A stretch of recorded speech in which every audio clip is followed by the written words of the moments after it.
Soy el pastor Alejandro Lara Núñez, pastor de la Primera Iglesia Presbiteriana de Chillán, y tengo el gusto de poder compartir esta cápsula relacionada con qué es la Reforma.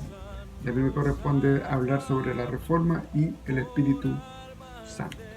Les invito a que abran sus Biblias en Efesios capítulo 4, versículo 30, que dice lo siguiente: y no contristéis al Espíritu Santo de Dios, con el cual fuisteis sellados para el día de la redención. Es sabido, de acuerdo a la historia, que la Reforma Protestante del siglo XVI nos hizo volver a las Sagradas Escrituras. Eso conllevaba a conocer del Dios Trino, del Dios Padre, del Dios Hijo y del Dios Espíritu Santo. Para los reformadores, el Espíritu Santo cumple una labor importantísima, no solo en lo soteriológico, sino que también comprende hasta la consumación de todas las cosas. Sin embargo, tanto la persona como la doctrina del Espíritu Santo ha tenido por una parte un olvido y por otra parte una distorsión. Los protestantes en alguna forma nos hemos olvidado, hemos dejado de lado la doctrina del Espíritu Santo, y el pentecostalismo y el carismatismo han distorsionado también la doctrina y la persona del Espíritu Santo. Y ambas cosas, tanto el olvidar como el distorsionar, lo que hacen es contristar el Espíritu Santo del Señor. ¿Por qué nosotros nos hemos en alguna forma apartado, distanciado, dejado un poco de lado el Espíritu Santo? Básicamente, en mi forma muy particular de pensar, para no confundirnos con el pentecostalismo, para no confundirnos con el carismatismo en sus prácticas litúrgicas, básicamente, que tienen que ver con todas estas manifestaciones que se suponen que son del Espíritu Santo. Entonces, nos vamos a concentrar en la persona y obra del Espíritu Santo, Lo primero que tenemos que ver es que el Espíritu Santo es la tercera persona de la Trinidad, de la comunidad trinitaria, del Dios Trino. Y eso lo podemos ver en Mateo 28, 19, donde nos manda a predicar a todas las naciones, ¿cierto? Y bautizando en el nombre del Padre, y del Hijo y del Espíritu Santo. En el Antiguo Testamento podemos reconocer la persona del Espíritu Santo con la palabra Ruach, y en el Nuevo Testamento con la palabra Neuma. Y estos derivan de las raíces hebreas que tienen su significado en respirar. Y en el Antiguo Testamento también generalmente se usa el término para designar a la tercera persona de la Trinidad como Espíritu, Espíritu de Dios o Espíritu del Señor. Por ejemplo, Salmo 51, 11 nos dice: no me eches de delante de ti y no quites de mí tu Santo Espíritu. Este versículo más Isaías 63, 10 y 11 son los únicos dos pasajes en el Antiguo Testamento que hablan del Santo Espíritu, o del Espíritu Santo. Y ya en el Nuevo Testamento la designación a la tercera persona de la Trinidad como el Espíritu Santo es más común, es más fluida, es más compartida por nosotros también post Nuevo Testamento. Y según Berkhof, el hecho de que sea así fue porque especialmente en el Espíritu y en su obra santificadora es donde Dios se reveló como el Santo. Por otra parte, tenemos entonces que ver que el Espíritu Santo es Dios. Es parte de la Trinidad, tercera persona de la Trinidad. Él es Dios y tiene la misma autoridad y la misma esencia divina que el Padre y que el Hijo, pero cumple un rol distinto dentro de las funciones de cada una de las personas de la Trinidad.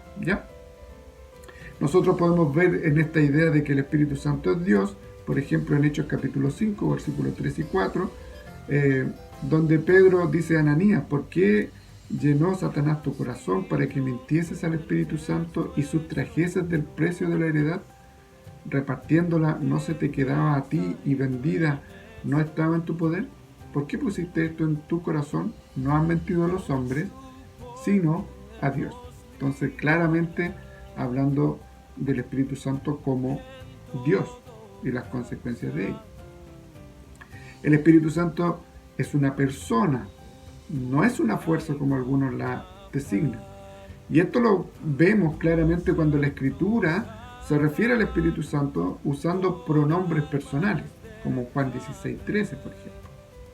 Cuando hablamos de la comunión del Espíritu Santo, que en 2 Corintios 13:14, nos damos cuenta que solamente se puede tener comunión con una persona. Por lo tanto, el Espíritu Santo se relaciona con nosotros, nos permite tener comunión entre nosotros como comunidad, porque Él es una persona especialmente dada a la comunión. ¿Ya? Por otra parte, el Espíritu Santo está presente en la obra creadora en Génesis, ¿cierto? En todo eso que nosotros conocemos de los primeros capítulos del libro de Génesis, Él está presente en ello. También conocemos que el Espíritu Santo es quien opera en la regeneración del creyente, de cada uno de nuestros corazones. El nuevo nacimiento es producto del Espíritu Santo. El Espíritu Santo también es quien genera la fe para que podamos creer, y es quien nos capacita con dones espirituales para poder servir en el reino de Cristo. El Espíritu Santo es quien da testimonio a nuestro corazón de que somos hijos de Dios. Calvino, que es considerado como el teólogo del Espíritu Santo, nos dice lo siguiente respecto del testimonio: que aunque las Escrituras manifiestan signos claros y razonables de autoridad divina y exhiben las suficientes evidencias de su procedencia divina, estas evidencias recién nos convencen plenamente cuando han sido selladas en nuestros corazones por el testimonio interno del Espíritu Santo. ¿Ya? Por otra parte, el Espíritu Santo es quien nos ilumina para comprender la verdad de la Escritura, la verdad revelada de la palabra. ¿Por qué? Porque Él también es el autor de la Escritura, es el autor de la Biblia, que es nuestra única regla de fe y práctica. También en esta idea de persona, el Espíritu Santo es nuestro consolador, es nuestro guía, es el que nos enseña toda verdad, ¿cierto?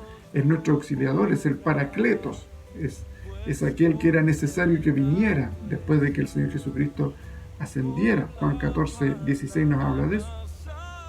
Filipenses 2:12 al 13 nos habla de que el Espíritu Santo es nuestro santificador.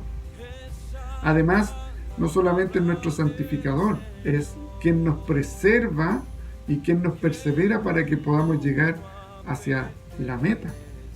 El Espíritu Santo es quien nos convence de pecado, quien nos constriñe por nuestro pecado. También el Espíritu Santo es quien opera en la extensión del reino de Cristo, o sea, el que planta las iglesias. El Espíritu Santo es el principal, por ejemplo, actor en el libro de los Hechos, que nos relata esta extensión del reino. El Espíritu Santo es quien genera frutos de arrepentimiento en nuestras vidas para cambiar.